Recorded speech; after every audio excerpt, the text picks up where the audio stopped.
The US government just proposed banning vintage cars by 2025. That's right, your beloved classics could soon be outlawed. This bold move has sparked outrage, raising questions about freedom, history, and the future of car culture. Why now, and what's driving this controversial decision? Could this mark the end of an era for collectors? Let's uncover the truth behind this explosive issue. What's happening? Imagine waking up one day to find that your prized vintage car is no longer legal to drive. Sounds unthinkable, right? The United States government is considering a proposal to ban vintage cars from public roads by 2025. While classic cars make up a small fraction of vehicles on the road, proponents of the ban argue that their outdated technology contributes disproportionately to pollution levels. However, for millions of Americans, this proposal is about far more than emissions. Environmental justifications. Is banning classic cars really about saving the planet? Or is there more to the story? Environmental advocates insist that eliminating vintage cars is a critical step toward meeting aggressive climate goals. California, a leader in zero-emission policies, is often cited as a model for these federal ambitions. Vehicles manufactured before the introduction of stringent emission standards are being painted as culprits in the fight against greenhouse gases. California's Air Resources Board, CARB, a key player in shaping national policies, has already championed zero-emission zones in urban areas designed to phase out gas-powered vehicles entirely. Supporters of the proposal argue that banning vintage cars will help reduce emissions and accelerate the transition to cleaner, more sustainable transportation. Economic ripples. Could a ban on vintage cars do more harm than good for the economy? The collector car market is a multi-billion-dollar industry in the US. In 2020 alone, it generated an estimated $14 to $15 billion in revenue, supporting a vast ecosystem of jobs. Mechanics, restorers, event organizers, and auction houses all rely heavily on the vintage car industry. Car shows and auctions are not just fun gatherings, they're vital economic engines. Take Monterey Car Week, for example. This annual event attracts thousands of attendees, generating millions in local tourism revenue. From hotels to restaurants, entire communities benefit from the economic activity tied to vintage cars. Beyond community events, classic cars are a significant source of tax revenue. Sales taxes, registration fees, and custom upgrades contribute millions to state and local budgets. Cultural significance. Classic cars are more than just machines. They're rolling pieces of history that tell America's story. From the post-war boom to the muscle car era, these vehicles embody decades of innovation, artistry, and the spirit of freedom. A ban would be like erasing chapters of history, silencing the engines that carry generations into the future. These cars also serve as community touchpoints. They're staples in parades, charity events, and educational programs. Consider the Rose Parade in Pasadena, where restored classics carry celebrities and public officials, or the local car shows that bring families together. These events transcend the vehicles themselves, strengthening community bonds and celebrating shared passions.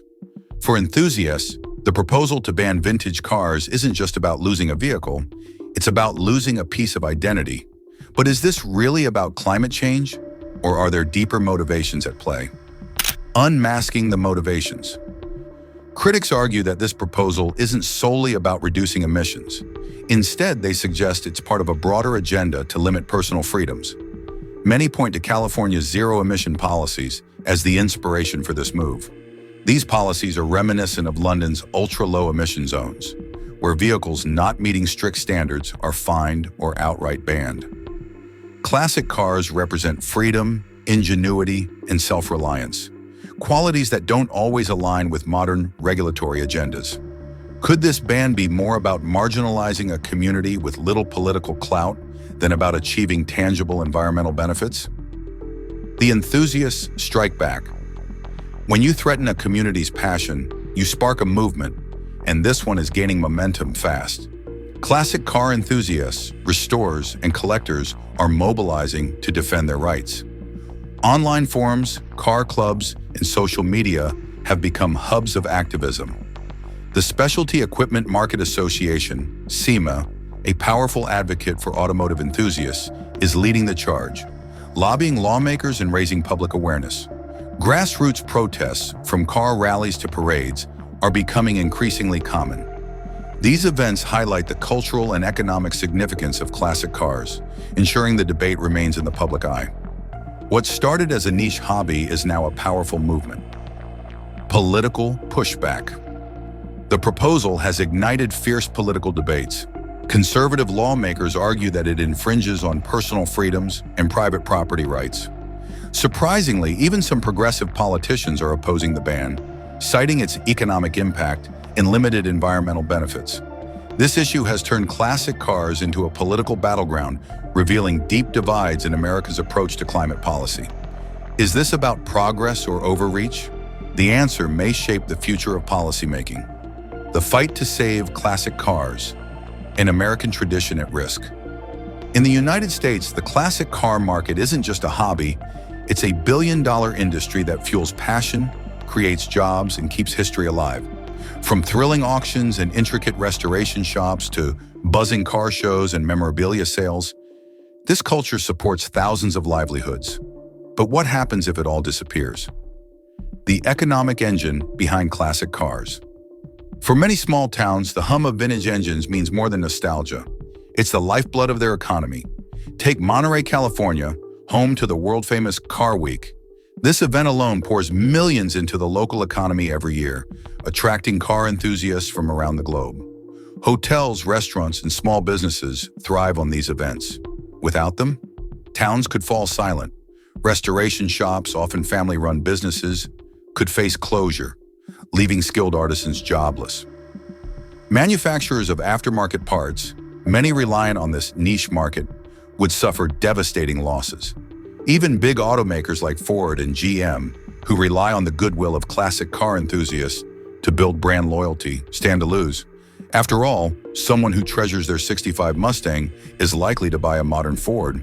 And it's not just the economy at stake.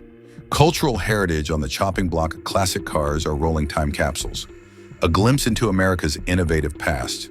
From the roaring muscle cars of the 1960s to the elegant cruisers of the 1950s, they tell stories of industrial breakthroughs, cultural revolutions, and the freedom of the open road.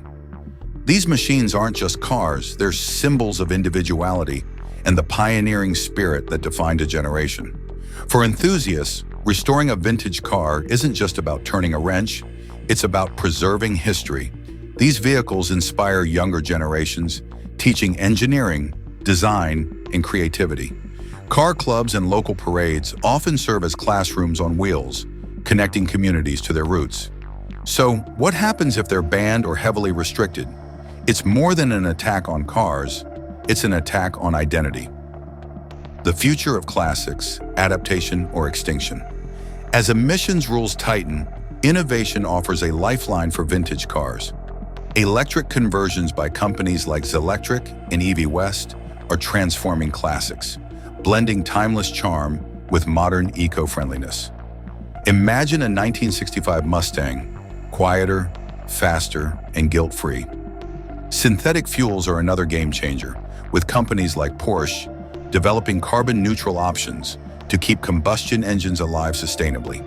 But these solutions need support, affordable options, government backing, and public interest. Can technology and passion come together in time to save these icons? Communities rally to protect their traditions. Across the country, towns are mobilizing to defend their heritage. Car shows, parades, and auctions are more than just events. They're community lifelines. Losing them would devastate small businesses already struggling to survive. And it's not just local economies. National advocacy groups like the Specialty Equipment Market Association, SEMA, are pushing back, lobbying lawmakers and organizing rallies to highlight the irreplaceable value of classic cars. The road ahead. Can classic cars survive? This fight isn't just about cars, it's about preserving history, freedom, and innovation. Will classic engines roar on, or will they become relics of the past? The answer lies with us. Support the cause by joining car clubs, signing petitions, and raising your voice to protect these icons for future generations. What's your take? Is banning classic cars too extreme, or is it necessary for the planet? Share your thoughts below. And if you love these timeless treasures, Don't forget to like, share, and subscribe for more updates.